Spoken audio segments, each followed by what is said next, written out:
Welcome to an episode of What's Your Opinion that has absolutely nothing to do with your opinion and only to do with my own. So last week I asked for questions, and by last week I mean probably the week before last week. Listen, it was Christmas, well actually it was post-Christmas, I got really lazy, but we're back. You know, it's January 1st and we're coming at it.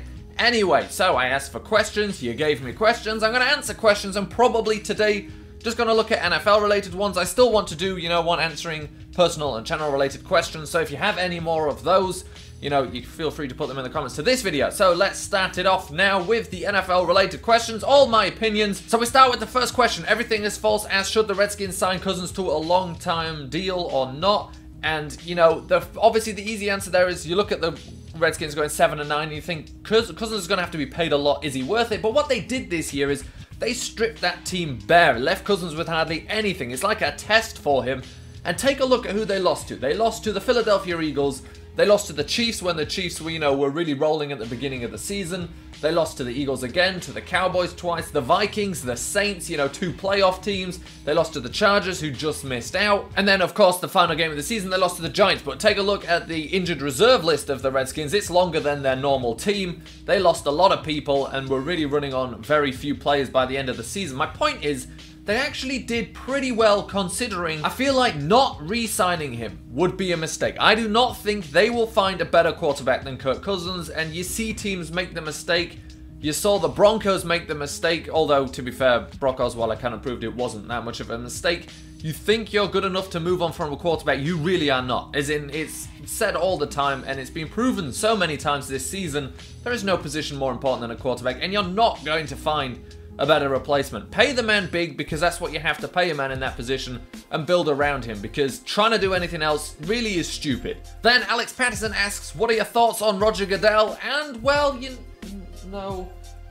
I think objectively speaking, Roger Goodell, some people, I don't know if it's Roger Goodell, I don't know if it's the position of the NFL commissioner. Now, I don't blame Roger Goodell for the rule changes that, some people aren't fans of. I don't think that's him. That's going to happen anyway. That's the competition committee. That is the decision made by a lot of people. Now, of course, he kind of drives the agenda a little bit in that direction, you would guess. And the commissioner is always going to be responsible for that. He's going to have to fine and ban your favorite players at some point if they break rules. Your Tom Brady's, your Ezekiel Elliott's, Le'Veon Bell's, everybody's. They're going to get suspended at some point probably, so you will hate him then. But at the end of the day, is that the commissioner or is it Roger Goodell?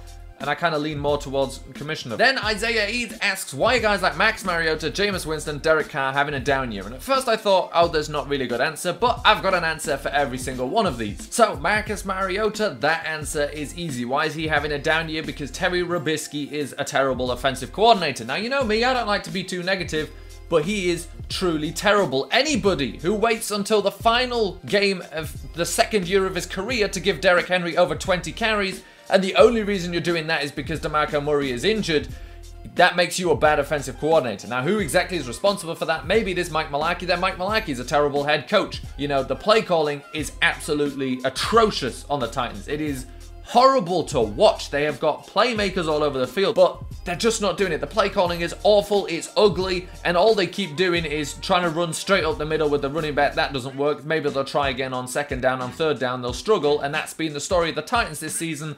The reason why Marcus Mariota is having a down year is because Terry Robisky cannot play call to save his life. Why is Jameis Winston having a down year, especially considering the fact he's been given more weapons than he had last year? It's because Dirk Kotter's a better offensive coordinator than head coach, and really should stick to that. Then HTR asks, where do you think Eli Manning will play next year? And I think Eli Manning will start for the Giants next year. I don't think they're going to find anybody that is significantly better than him, for next year. Unless, you see something crazy like they sign Kirk Cousins or something.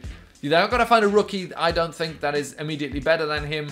I think, the smart answer would be, as you say, keep him as a mentor. Put someone under him, which they've been trying for a couple of years, but now they've got, the second overall pick. Just put somebody under him, give him at least one season to learn from, and then put him out there in the world, like the Jimmy Garoppolo of more recent years, like the Aaron Rodgers of, best possible historic examples. That is probably the best thing to do, but personally, I think Eli Manning will be starting for the Giants next year. Earthleader asks, what is your favorite team? I did a quiz, it's the Pittsburgh Steelers. However, I may do another quiz again in the future and really find out who my favorite team is. The short answer is I don't really have one. I'll tell you who my favorite teams this year are. I kind of enjoyed the Titans, but their offense just seems to be getting worse. Obviously, since Jimmy Garoppolo's been with the 49ers, that is one of my absolutely favorite teams to watch. Love watching the Rams this year. Eagles are a lot of fun. That's how I choose favorite teams, is who's fun to watch this year. Brock Onestell asks, who do you think is going to the Super Bowl? Patriots, Steelers, obviously we expect it's going to be one of those two. If Marcus Cannon plays in the playoffs and those running backs get healthy again, the Patriots are going to the Super Bowl. NFC, I'm going to double down on what I said about Drew Brees. You give Drew Brees a defense and take a little bit of pressure off him with the run game, although they've always had a good running game.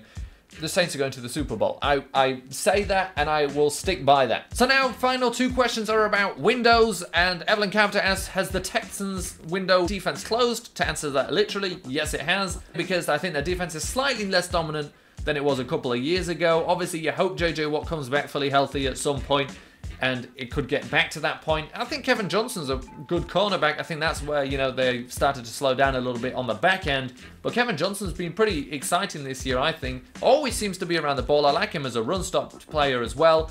Then, you know, if it has passed, does it open us with a juggernaut offense? I think what you're going to see is the Texans are going to become, you know, the kind of team that makes it to the playoffs regularly, which has a good offense, a good defense, maybe even a great one of each.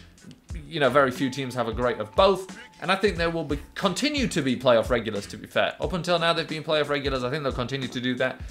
Championships are difficult to say for anybody. It all comes down to how well can they put it together. Possibly. And Leo Yang asks, do you think the Seahawks window is closed?